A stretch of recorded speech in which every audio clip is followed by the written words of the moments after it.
right. Good evening, everybody. This is Real Life Live, and you see the board. You know where we are gonna go. Uh, that looks like the American League East. Yeah. Okay. All right. So we're gonna talk about the American League East, but we're gonna break them down. You know, team by team. So tonight we're gonna. I guess as we can see here, we're going to start with the New York Yankees. The hats, they came out, just drew them out, so they came out in that order. So we'll talk about the Yankees tonight, and then go from there. All right. Let's talk about the Yankees then, as and they were disappointing last year, by the way. Okay, New York Yankees, 82 and 80. 82 and 80 last year. So disappointing. They were counting on maybe getting 90 wins, making the playoffs. It's the Yankees. They count on that. Year by year and year after year, and didn't do it. Okay, so they have to. Let's see what they're going to do this year. We're going to look at them, and we think they made a whole lot of improvements this year, though, because they made that monster deal for Juan Soto. Okay, so that's a big deal. So we're going to talk about the Yankees. So we're going to break them down. So we're going to start with the starting pitching, and then we'll go from there. Okay. All right, here we go. The Yankees starting pitching. Decent, I would say. Now they have the ace. Garrett Cole. He is the ace. One of the best pitchers in the majors, and great. 15-4. Let's look at it. That was fourth with the victories, and the earned run average was second in majors. With 2.63. So he was great. And I like this. I kind of made it up, or this is what I do. I like the innings pitch hits ratio. That I kind of invented that, and and I do it all the time with my pitchers. So with Derek Cole, he was second in the majors with a minus 52. Now, Blake Snell, I think he was like minus 71. He was unbelievable. But Cole's one of the top. We know that top pitchers. WAR was first with 7.5. So yeah, he's great.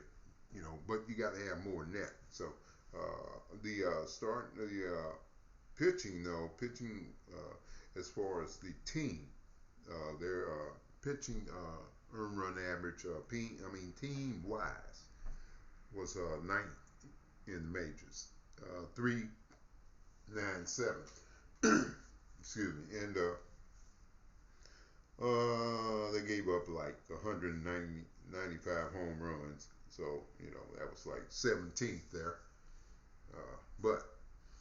So we talked about Cole, and we're going to talk. Well, they got a couple of pitchers from other teams. We'll talk about them right now. The first one would be Marcus Stroman. Now I know him. He was with the Cubs. He's a veteran pitcher, decent pitcher. He was good last year, but at the end of the year, let's say August and September, he was bad, So, but overall, he was 3.95 with the earned run average. So he should help, So the starting pitching. But they got another guy. They got him from the White Sox, and that is Carlos Rondon. Okay, and he graded out me. I graded him out with a D because he was terrible last year. 3 and 8. That earned run average 6.85. That's terrible. 15 home runs allowed in 63 innings. That's terrible. So he was bad, But the Yankees are counting on him to rebound. We'll see. Now, looking at some holdovers, like that would be Nestor Cortez. Sometimes he clowns around a little bit out on the mound. So, I like him sometimes. I'll look at him, and then sometimes I'm looking at him like, this guy's a clown. So, but last year, look, he just logged 63 innings, so he didn't, 12 games. So he didn't pitch, uh, what, 2 months, I think it was, and the earned run average was 4.97. So, not good, So, now, so as we talk about the other starters, you're talking about Luke Weaver. I mean, that guy's like a C pitcher at best, So when they got some more, pitchers, but just looking at them, I don't know. I don't know. I'm not seeing much in the young. Okay, so as far as the starters, let's give them a C plus. I'm giving that because of Derek Cole. Okay, so we're gonna go to the bullpen. We have to, talk about that too. Now, when we talk about the bullpen, it's a little bit different. Now, last year, it was the number one bullpen, a top-rated bullpen as far as earned run average. Okay. Here's the thing though with the bullpen, they made some changes this off season. One of so they were first in earned run average, and they saved 44 games, so that was 11. We're going to talk about the people they have left, but we're going to talk about the people that left. Okay, or they traded. One of them was I guess I don't know if they traded Willie Peralta, but he's not there. Last year he had 18 holds. Okay, and those are big. Those are holds are what relievers do to kind of hold the game for the closer, the late inning reliever. Okay, and the middle relievers, they hold the game. So he held the game 18 times. So he's gone. And now here's the big one, Michael King. That's the guy that when they traded, when they got Soto, he had to give up somebody, and he's a good ball. He's a good player, a good pitcher. And the last 2 months of the season, his last 10 starts were outstanding. So when they traded him to San Diego, they traded the guy who for them last year was 9-2 with a 2.75 earned run average, 6 saves, and 8 holds. Okay, and he logged 104 innings. So he pitched a lot, and he was very effective. But they had to give up somebody, so that's who they gave up, Michael King. He's with San Diego, and they say he's going to be a starter. Okay, so the bullpen overall, last year they were a grade A bullpen, but they took a slight drop with the people that they did not keep, and so we're going to see how they do this year. But as far as a grade, I'm still going to give them a B plus. Okay, so all right, we're moving on. Excuse me.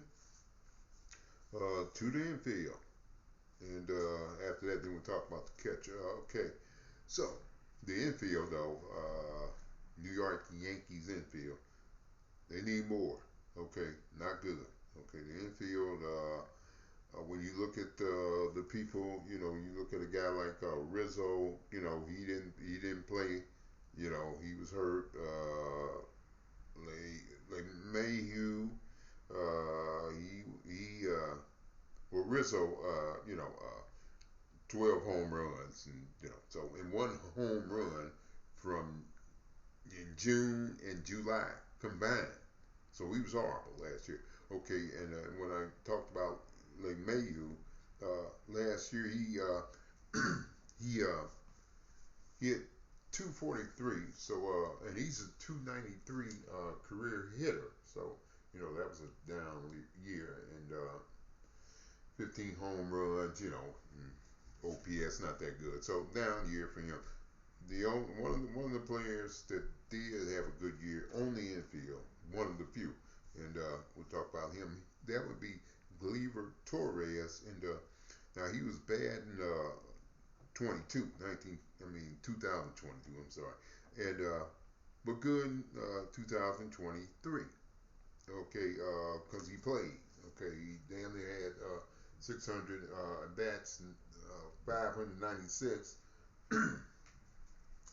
And the average 273, not bad. 25 home runs, good. And the 68 RBIs could have, that's decent. And but he stole 13 bases and OPS 800. Good year for Gleyber. Okay, and by the way, they had let's we that brings us. I'm sorry, to the rookie Anthony Volpe, I think it is. He had a good year for a rookie, and by the way, he had 541 ABs, so they put him in there.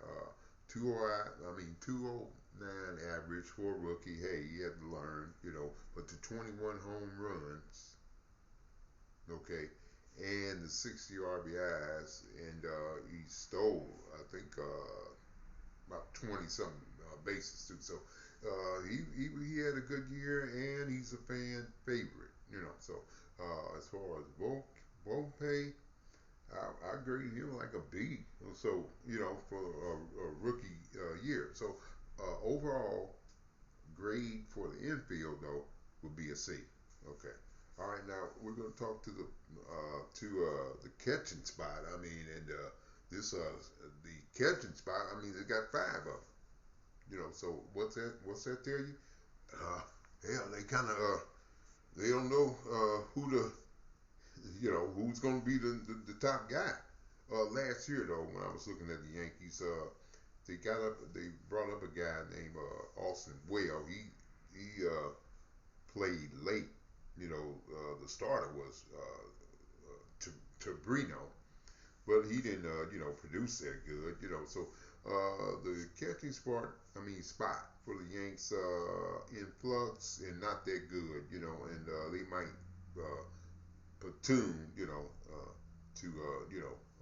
offset the weakness because it's not a good position for the Yanks now. The catching spot.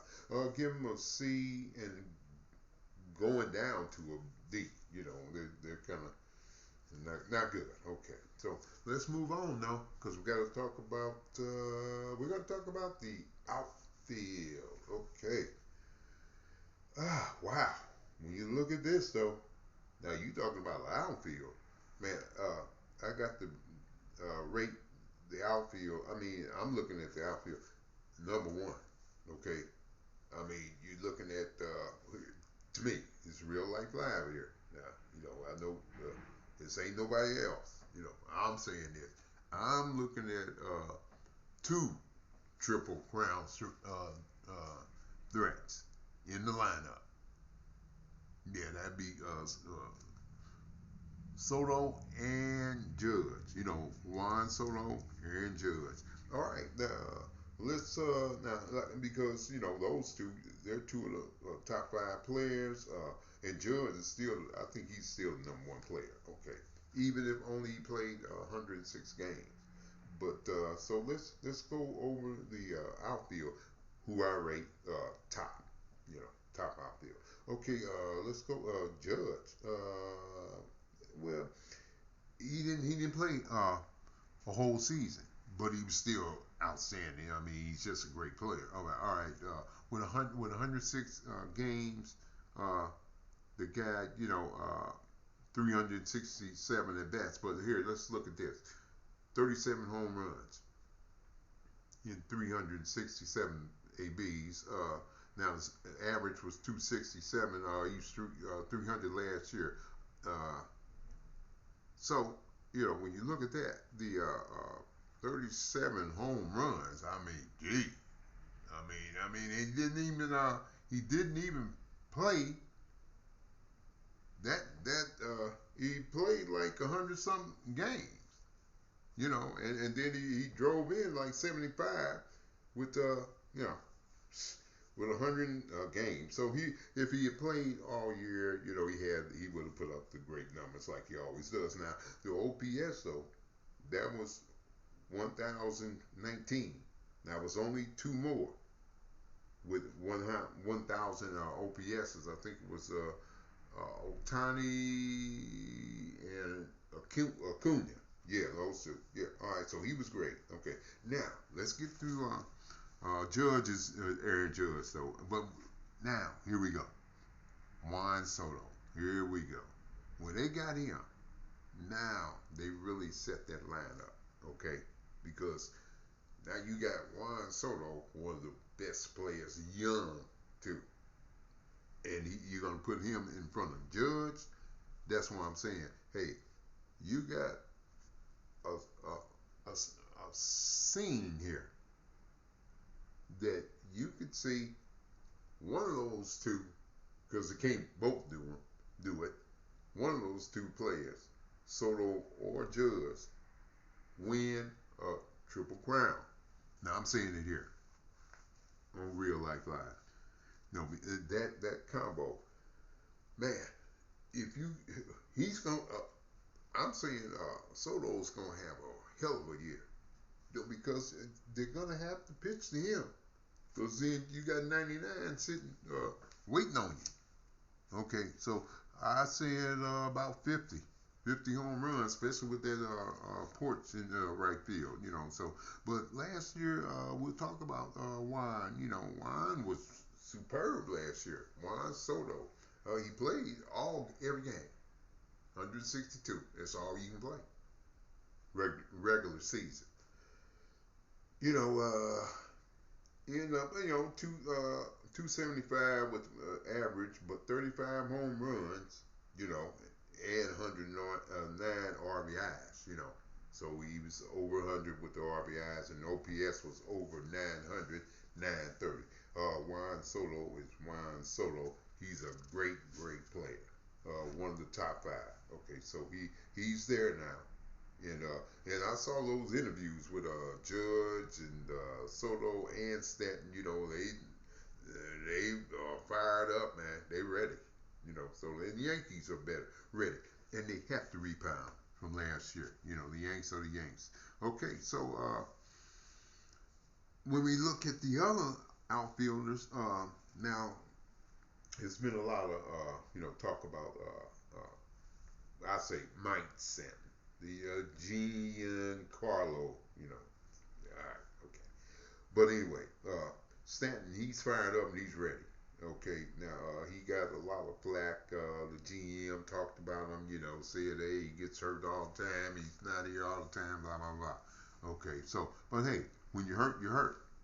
Now, but this year, he said, I saw him in camp. He's slim. He's looks like he's flexible. You see what I'm saying? So, hey, he says he's ready to play, really play. In other words, he wants to play the outfield, not DH. DH, I guess he said he got a little stale. Okay. But, hey, what he really needs to be is healthy. Okay, so let's talk about Stanton, when he last year, when he did play. With the 371 at bats, but the average was 191. That's not, you can't have that. You can't have that. That's bad. 24 home runs, 68 RBIs, but in 101 games or so. But that 191, average, not good, not good, not good. And the OPS was 695, which his career he's got a OPS is almost 900 something, but yeah, with Stanton, he's saying that hey, he's ready to play, he's ready, and he wants to play the outfield. So I'm looking for a big year for Stanton.